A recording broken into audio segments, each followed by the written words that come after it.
झिया आज पापा मटन आनी कौन करी खाइबू? मटन चप खाइबू। मटन चप करी खाइबू? ओके। मटन को छोट छोट काटी कड़ाई रे पानी लुण हलदी दे मटन को पकाई ताकू सिझाई नबा।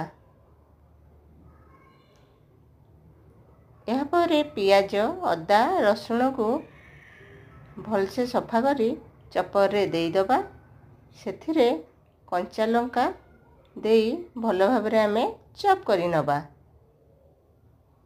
देखंतु केते भल से चप हो जाइछि। यापर सिझा मटन को काढ़ी दबा।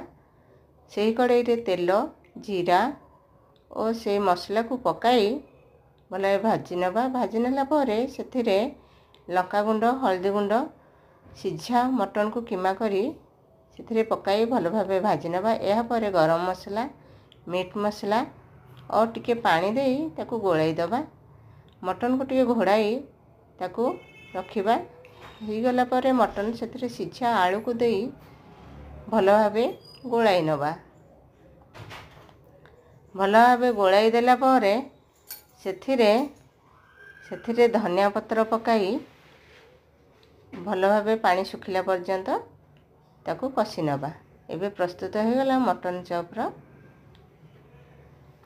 यापर गोटे बाउल रे अंडा देई सेथिरे गोलमरिच गुंड लुण पकाई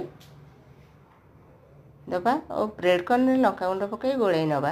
एबे अंडा गोलणी को भी गोलाई नबा।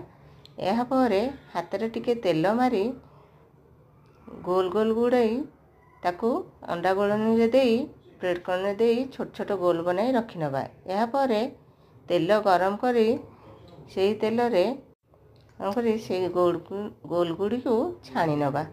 ताको ओल्टे रेड हैला पर्यंत टिके छाणीमा। एबे देखंतु हेई आसिलानी आमे एबे बाहर कर नबा। एबे देखंतु प्रस्तुत हो गला मटन चप। झिया हेई ने मटन चप टेस्ट कर कह केमती लागुची। यम्मी। थैंक